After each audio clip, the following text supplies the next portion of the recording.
What if I told you that your brain doesn't actually create who you are? Stop. Think about this for a second. Right now, you believe your thoughts, your memories, your entire sense of self comes from that 3-pound lump of tissue in your skull. But what if that's the biggest lie you've ever been told? PhD physicist Thomas Campbell, a man who spent decades cracking classified codes for the military, has discovered something that will shatter everything you think you know about consciousness, death, and reality itself. Here's his earth-shattering claim: you are not your brain. You're not even in your body. You are something far more extraordinary, a unit of consciousness temporarily plugged into a biological interface. Your brain, it's just the hardware. You are the user. If this knowledge is already turning your mind upside down, imagine what else you could uncover. Hit subscribe now and join me as we reveal the secrets science and spirituality have been hiding from you. Campbell proves that consciousness comes first, not your brain. Every choice, every memory, every thought, it all happens in consciousness, not in brain tissue. The brain doesn't even exist unless someone opens up a skull to look for it. We're literally playing characters in the most sophisticated virtual reality system ever created. Think this sounds crazy?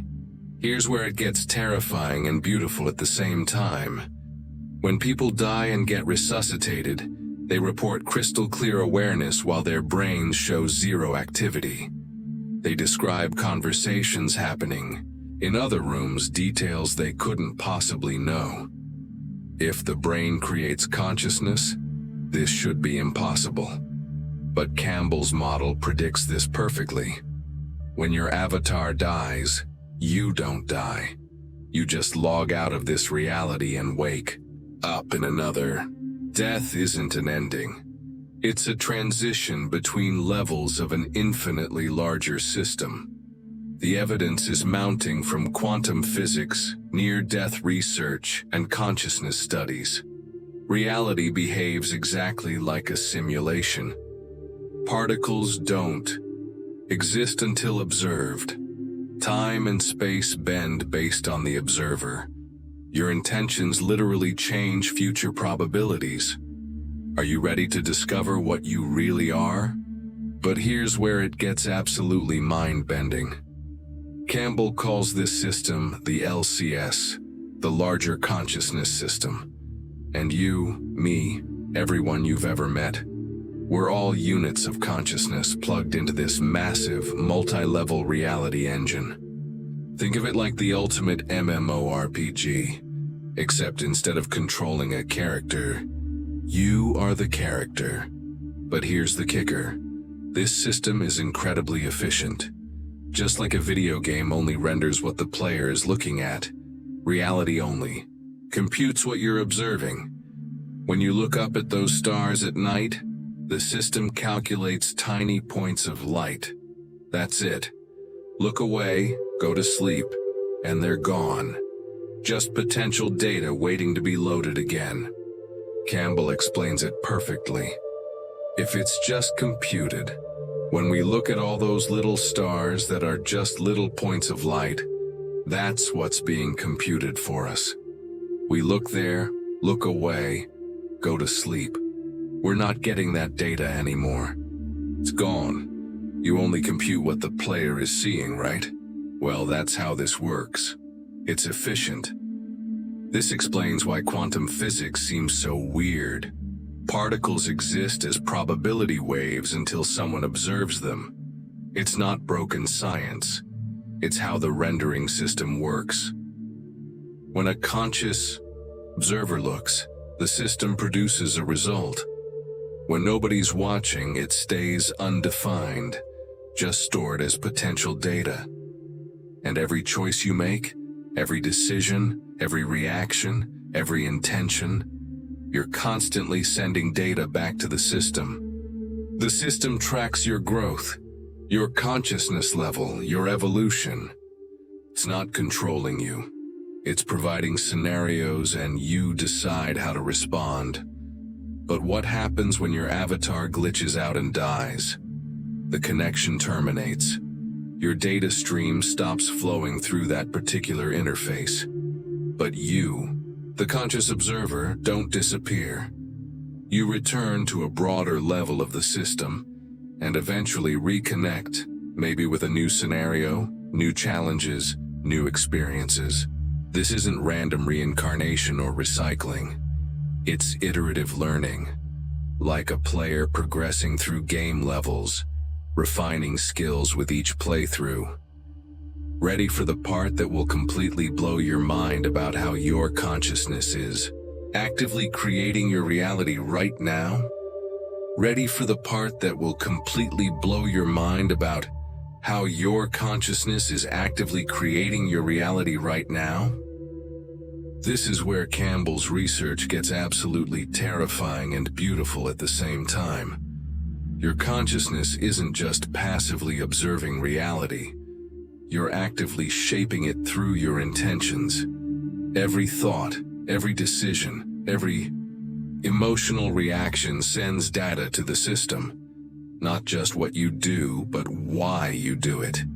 Listen to this carefully. The way this virtual reality works is that your intention modifies future probability. So what's likely to happen in the future? Your intention can make it more likely or less likely. You have this ability to modify future probability. Think about that for a second. You literally have the power to change what's going to happen to you. But here's the catch. It's not about manipulation or positive thinking. It's about the quality of your intention. Two identical actions can produce completely different results, depending on what's driving them underneath. The system reads your pattern and responds accordingly. Act from fear, anger, or selfishness. The system creates friction, obstacles, repeated painful lessons. But make choices from awareness, compassion, and genuine care. The system provides stability, opportunities, and growth. Campbell explains it perfectly. If you are a user of people, difficult to get along with, mean, then what you create is a world where people will try to avoid you, where you won't be wanted, won't be invited, won't be welcome. And you create that reaction to yourself because of your choices, your actions. This creates what he calls feedback loops. The system doesn't reward or punish, it simply reflects. When your choices align with growth and consciousness, you get one type of experience. When they create confusion and conflict, you get another. It's not karma in some mystical sense. It's functional programming. Ever notice how the same types of problems keep showing up in your life? The same relationship patterns? The same frustrations? The same struggles over and over? That's not bad luck. That's the system giving you another chance to respond differently. The loop continues until you learn what it's trying to teach you. But here's what will really mess with your head. The physics we already know proves this is how reality works. We just haven't connected the dots yet.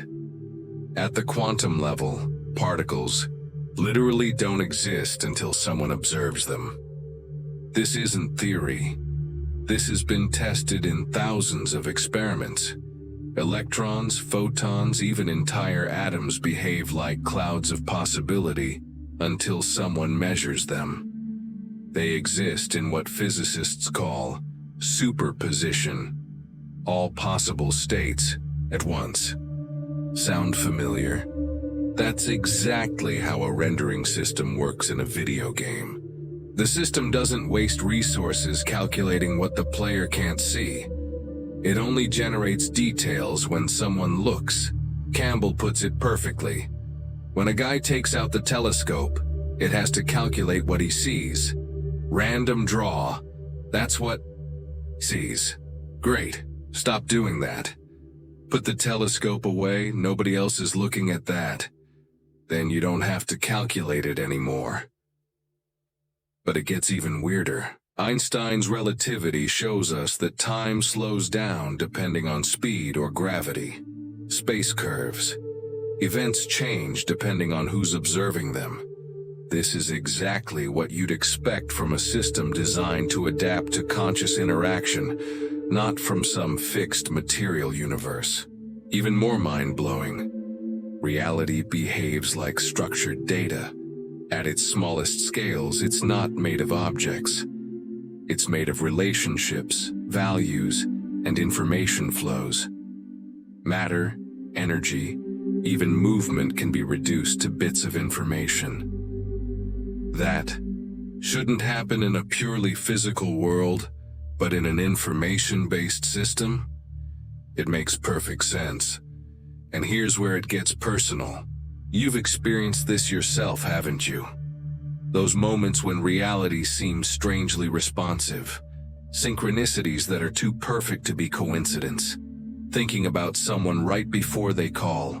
Having exactly the right conversation. At exactly the right time. The system responding to your inner state. Dr. Robert Lanza, one of the world's most respected scientists, takes this even further.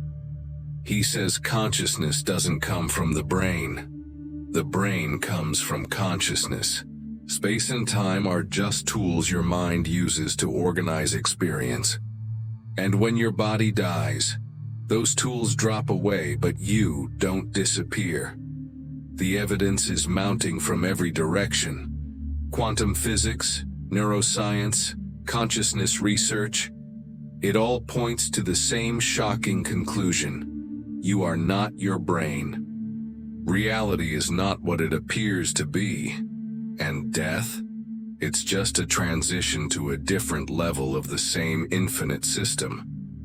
So what happens when you actually die? Hold on to your seat. According to Campbell's model, the moment your avatar stops functioning, your data stream ends. But the observer, the conscious unit that is you, remains active. What happens next isn't a mystery. It's a defined process, part of the system itself. When physical life ends, your connection to this environment closes. But what continues isn't the memories of the life you lived. It's the consciousness that experienced it. That consciousness returns to a different level of the system where the experience gets processed. Campbell explains, what really happened here is that when you die, that avatar is dead. Consciousness is not dead. Consciousness is alive in a new frame of reality. That avatar is what we call a free will unit of consciousness, with just the quality that allows login to the next incarnation. This isn't judgment or punishment. It's integration, a detailed review of everything you just went through, how you treated others, how you reacted under pressure, the quality of your choices. Not in terms of good or bad, but in terms of growth. The system uses this data to help you evolve. Eventually, you enter a new scenario, not randomly, but based on what you need next. A new experience package, a new set of conditions designed to challenge, stretch, or stabilize you. The system doesn't recycle, it reconnects you. But here's the terrifying part for mainstream science. Dr. Sam Parnia has studied hundreds of cases where people were clinically dead, no heartbeat, no brain activity, yet they remained conscious. Their memories during these periods weren't vague dreams. They were detailed, consistent, sometimes even verifiable. In one case, a man described exact medical procedures being done on his body while his brain showed zero signs of consciousness. The monitors confirmed brain activity had flatlined, yet awareness remained. This should be impossible if consciousness comes from the brain. Dr. Bruce Grayson found that many people who had near-death experiences returned with vivid memories that completely changed their worldview. Common themes included floating outside their body, observing doctors working on them, or traveling through light to another space entirely. And here's the part that breaks all the rules. In many cases, patients described things they couldn't know. Conversations in other rooms, visual details they were never physically present to see. If consciousness were purely a brain function, all of this should be impossible. But it keeps happening. The evidence is overwhelming. Consciousness continues during clinical death. The question isn't whether these experiences happen anymore. It's what they mean, and that's where things get really strange. Sometimes in dreams or deep altered states, you catch a glimpse of something bizarre. A life that could have been yours. A place you've never seen but feels familiar. A memory that doesn't belong to this version of you.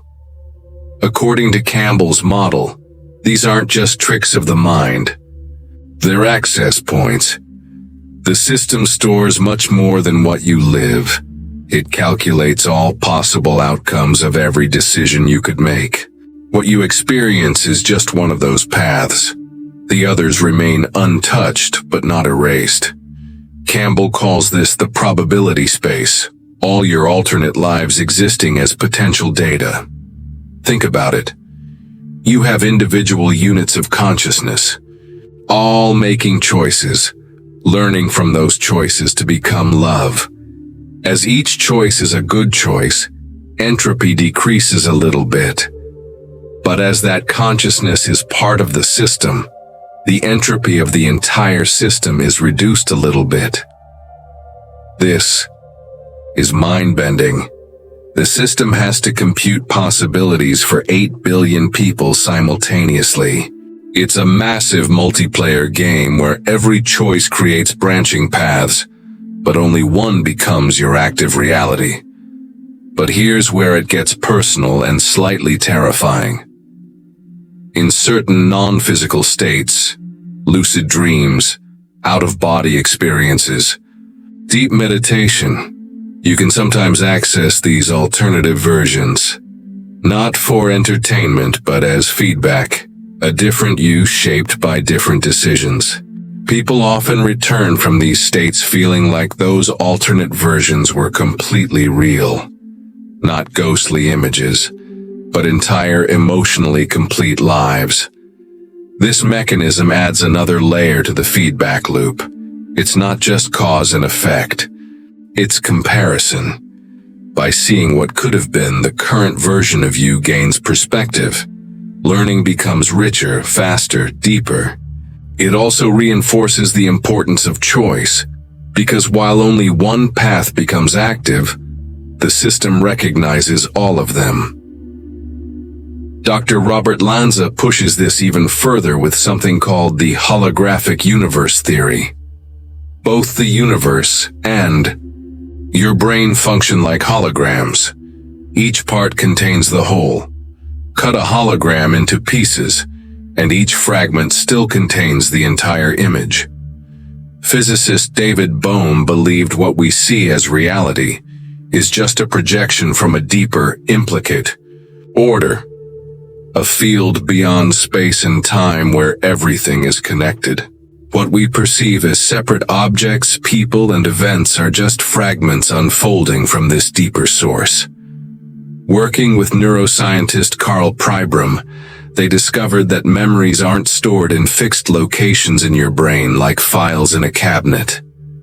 Memory behaves holographically, distributed, non-local, pattern-based. Their combined findings suggest something radical. Reality itself might be a projection emerging from a deeper field of consciousness. And if that's true, then death isn't disappearing into nothing. Their combined findings suggest something radical. Reality itself might be a projection emerging from a deeper field of consciousness. And if that's true, then death isn't disappearing into nothing. It's returning to the source that was never separate from you in the first place. But there's one more illusion we need to shatter before this all makes sense. Time itself.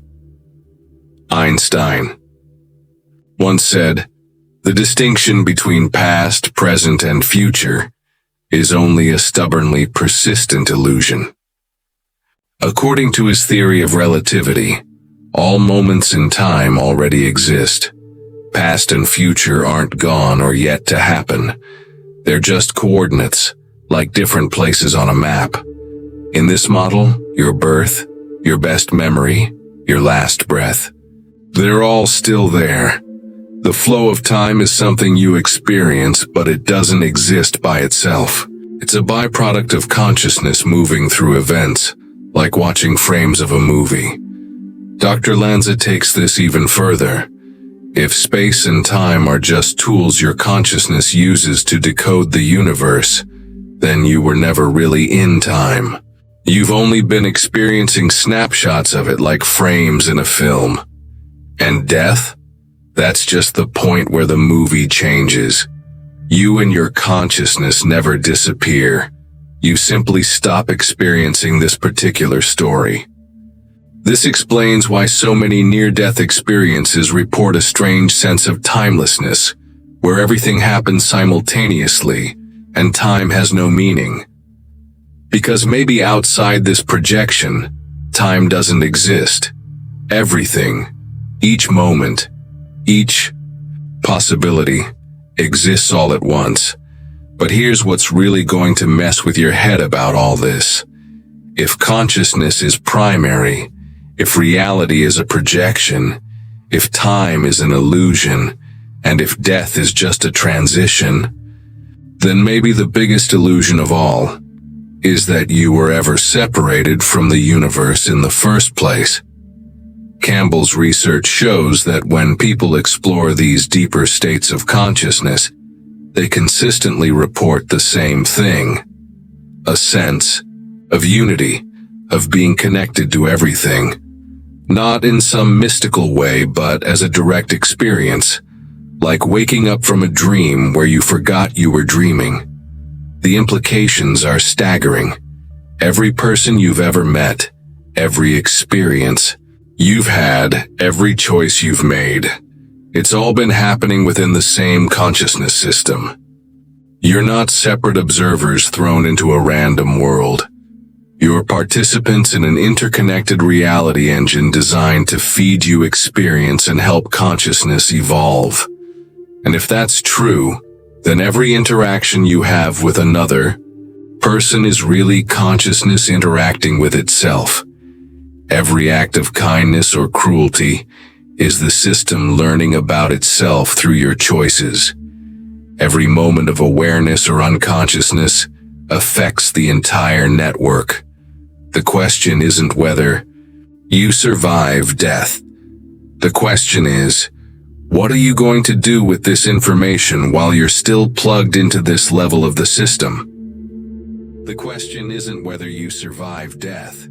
The question is, what are you going to do with this information while you're still plugged into this level of the system? Because here's the thing, you don't have to wait until you die to test if any of this is real. There are ways to explore the system from the inside right now. Campbell spent years conducting controlled experiments in altered states. What he discovered was consistent, repeatable, and aligned with other independent explorers. Small things: attention, intention, stillness, exploring different states of consciousness, not to escape reality, but to observe it more clearly. Sometimes the system responds obviously, sometimes it doesn't. But that's part of the learning. You start to notice patterns, a kind of silent feedback. Life becoming more responsive. Certain things falling into place. And slowly the idea that this world is a training ground starts to feel less like theory and more like something you always suspected. Think about your own life for a moment. Haven't you noticed that when you approach situations with genuine care and awareness, things tend to flow differently than when you act from fear or anger? Haven't you experienced moments where reality seemed strangely synchronistic, almost like it was responding to your inner state? Campbell explains it perfectly. You can have a good relationship with them if you just leave them alone and quit judging them according to what you know, how you think they ought to be. Now we get upset at what they should or shouldn't have. We're judging them according to our reality and how we feel. You just have a lot of people fighting and getting irritated all the time because they just don't understand reality and how it works, and that we're all different. The system isn't testing you, it's responding to you. This feedback framework keeps everything personal, adaptable, and relevant. No experience is wasted. Nothing is random. You're always in conversation with something larger than yourself. But here's what might be the most practical insight from all of this. If consciousness shapes reality through intention, then the quality of your choices right now matters more than you ever imagined. Not because someone is judging you, but because you're literally programming your future experiences. Every moment presents possibilities, some constructive, others destructive. You decide which direction to take. That decision, made in real time, under pressure, in uncertainty, is what matters most. It shows who you are, and the system records that pattern. Even your internal world, emotions, thoughts, impulses, are part of the feedback cycle. When something triggers you, that's data. The system showing you where your reactions are still automatic, still unresolved. You can't escape the cycle, but you can work with it. That's the difference between repeating patterns and evolving through them. So what does all this mean for how you should live your life? If Campbell and Lanza are right, if consciousness is primary and reality is responsive to your intentions, then every single day becomes an opportunity to consciously participate in your own evolution. But here's what's crucial to understand. This isn't about trying to manifest sports cars or manipulating outcomes through positive thinking. The system responds to the quality of your consciousness, not your wishful thinking. Campbell explains, the way this virtual reality works is that your intention modifies future probability. Intention is the key. It's the difference between manipulation and honesty, between acting from fear or acting from compassion. Two identical actions can produce completely different results depending on what's driving them underneath. Help someone because you genuinely care, versus help someone because you want something in return. The system reads that difference and responds accordingly. This means that your inner work becomes the most practical thing you can do. Every moment, you choose awareness over reactivity, compassion over judgment, honesty over manipulation. You're literally programming better future experiences for yourself. But it also means taking responsibility for your patterns. If the same types of problems keep showing up in your life, the system isn't punishing you. It's offering you another chance to respond differently. The loop continues until the pattern changes. Campbell puts it beautifully. We get upset at what they should or shouldn't have. We're judging them according to our reality and how we feel. You just have a lot of people fighting and getting irritated all the time because they just don't understand reality and how it works, and that we're all different. We need to just accept that. This perspective completely transforms how you approach relationships, challenges, even death itself. Instead of seeing life as something happening to you, you start recognizing it as something happening through you. You're not a victim of circumstances. You're a conscious participant in an unfolding experience. And here's the beautiful part. You don't need to believe any of this for it to work. You just need to pay attention. Notice the feedback. Experiment with approaching situations from different internal states. See what happens when you genuinely care versus when you're just going through the motions. The evidence will show up in your actual life experience. More synchronicities, better relationships, challenges that feel more like growth opportunities than random suffering. A sense that life is responsive, meaningful, intelligent. But there's one more thing you need to understand about this system before we wrap up. Right now, even as you're watching this, you're already inside it. You're not separate from this consciousness system. You're in the middle of it. Your awareness is the interface. You don't need to wait until death to discover if it's real. You're living it right now. Every choice you make, every interaction, you have every moment of awareness or unconsciousness. It's all data flowing through the system. The feedback loop is always active, always responsive, always giving you exactly what you need for your next level of growth. Campbell and Lanza aren't asking you to believe them. They're asking you to observe, to experiment, to pay attention to your own experience with fresh eyes. Because if consciousness really is primary, if reality really is responsive to intention, then you have more power to shape your experience than you ever imagined. But here's the responsibility that comes with that power. If you're co-creating your reality through the quality of your choices, then every moment matters. Not because someone is judging you, but because you're literally programming what comes. Next, the system doesn't care about your excuses or your victim stories. It simply responds to who you actually are in each moment of choice. Are you choosing from awareness or reactivity? From love or fear? From genuine care or selfish manipulation? The universe is listening to your answers. So here's what I want you to do. For the next week, experiment with this. Before you react to anything, a frustrating situation, a difficult person, a challenging moment, pause. Ask yourself, what would it look like to respond from my highest level of consciousness right now? Then do that and watch what happens. Pay attention to the feedback. Notice if life starts responding differently.